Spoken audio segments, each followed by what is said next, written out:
Once upon a time, a long, long time ago, in a place far, far away, a place that none of us have ever been, but all of us would love to visit, deep, deep, deeper into the very counsel of God.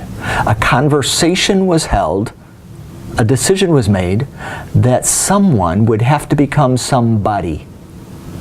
Someone would have to put on the dirt.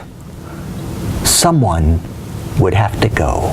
And in the sweetest, craziest story of all time, the one who had made it all, became it all, to fix it all. Now, that first Christmas was a pretty dismal affair. The country was in turmoil. It had been so long since there had been any good news that they only had stories about stories about stories about the good news.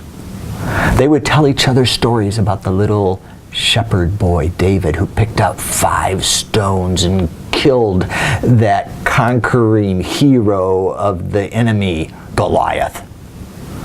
That little boy from Bethlehem. And they would tell each other, they would remind each other that someday there would come out of Bethlehem another hero who would liberate them from these arrogant Romans with their fancy aqueducts, their colosseums, their Caesar salads. Yes, there would be a hero come, one who would fix it all. Their hope was placed on this hero, but for a long time they'd just been stories about stories about stories. What else could go wrong that first Christmas? Well, you could live in a village which produced so many bad apples that there was a saying about the village. The saying was, "Can anything good come out of Nazareth?" What else could go wrong? Well, you could be a young woman and miss a month or 2. And you knew what that meant. To be single and pregnant in a culture where it wasn't just an embarrassment, but it was in fact a capital crime punishable by death. What else could go wrong?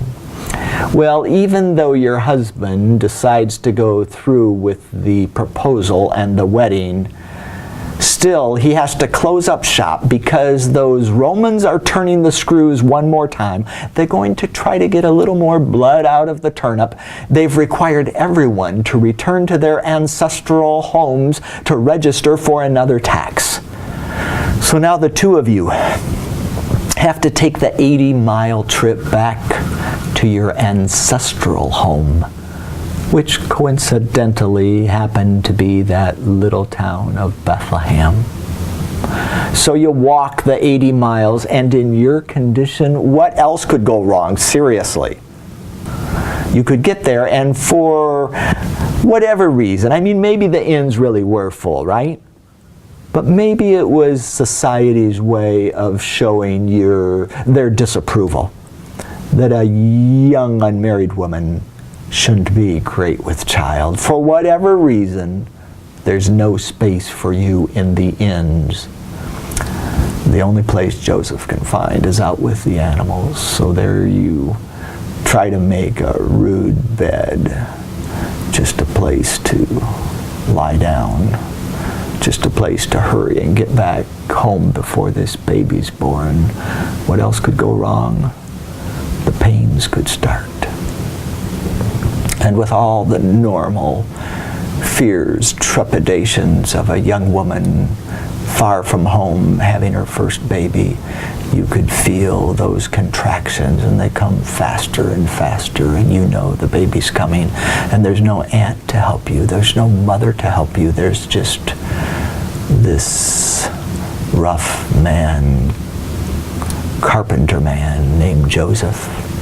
What else could go wrong? You could have that baby, and as Joseph places that little baby boy in your arms, you watch those tiny lungs inflate for the first time, fill up with air, air made up of oxygen, argon, helium, traces of nitrogen. This was his invention. He had made it all, and now he fills his lungs with it. Mother places him in the straw which had also been his idea. Just when it seemed like nothing could go right, everything went right. In a preemptive strike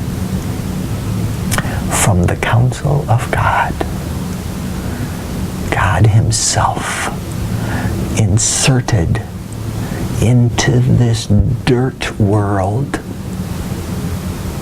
laid in a crude stone manger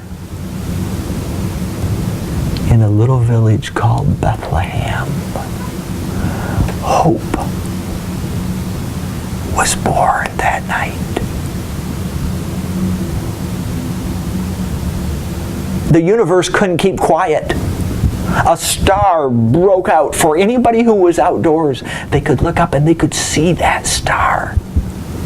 The other inhabitants of the universe that we call angels couldn't keep quiet. For anybody who was outdoors that night and who happened to look up, there was a group of shepherds who did. They heard them shout out the good news, for unto you is born tonight a Savior. The hope has come. The watchers couldn't keep quiet. An old man like Simeon, an old woman like Anna, people who listened closely to the Spirit of God, when they saw that child presented in the temple, they said, now we can die in peace because we have seen the promise born here among us. Herod slept fitfully that night, the crown uneasy on his head, because he knew that a game changer was afoot. He knew something was happening. Far away across the Mediterranean in the capital of Rome, Caesar Augustus didn't know anything was happening, blissfully ignorant that his world was going to be turned upside down as well. Mary and Joseph both knew the name they wanted to give this little boy. They looked at each other and they said, his name is Jesus.